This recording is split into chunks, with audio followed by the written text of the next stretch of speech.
title, Where the River Turns. Part 1, The Letter by the Window. The river had always whispered to Meera. As a child, she would sit by the wooden window of her grandmother's old brick house, her knees tucked up, chin resting gently on them, while the river below sang stories only she seemed to hear. That house, nestled in a quiet Nepali village near Bandipur, had seen her through scraped knees, lost kites, first poems, and heartbreaks. Now, at 27, with city fatigue weighing heavy on her, she found herself back this time not for summer, but perhaps for a longer pause. The house was mostly unchanged, except for the silence that now filled it. Dottie had passed away last spring, and though Meera had visited briefly for the rituals, she hadn't stayed. She hadn't had the time. That's what she told herself. Or perhaps she was just running. But this time was different. She arrived unannounced.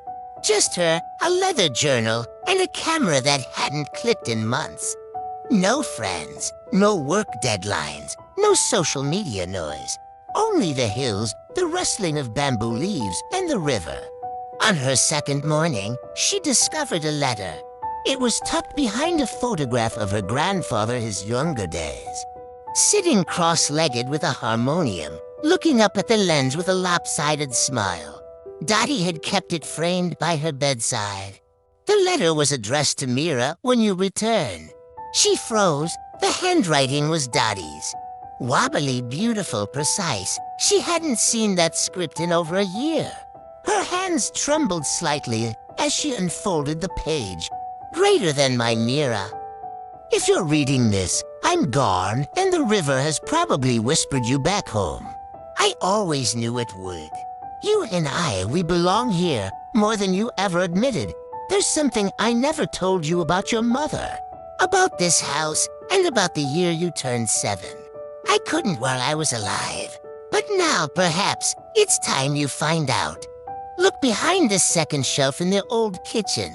There's a box. Open it when you feel ready, not before. I love you more than your quiet heart ever allowed you to believe. Dottie, she didn't cry. Instead, she sat still for a long time. The letter resting on her lap, the weight of the past folding itself neatly into the present. The river outside seemed to pause, behind the second shelf.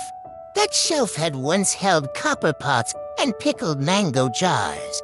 It creaked, just like Dottie's back used to. Meera had once hidden a kitten there, sure Dottie would never find it.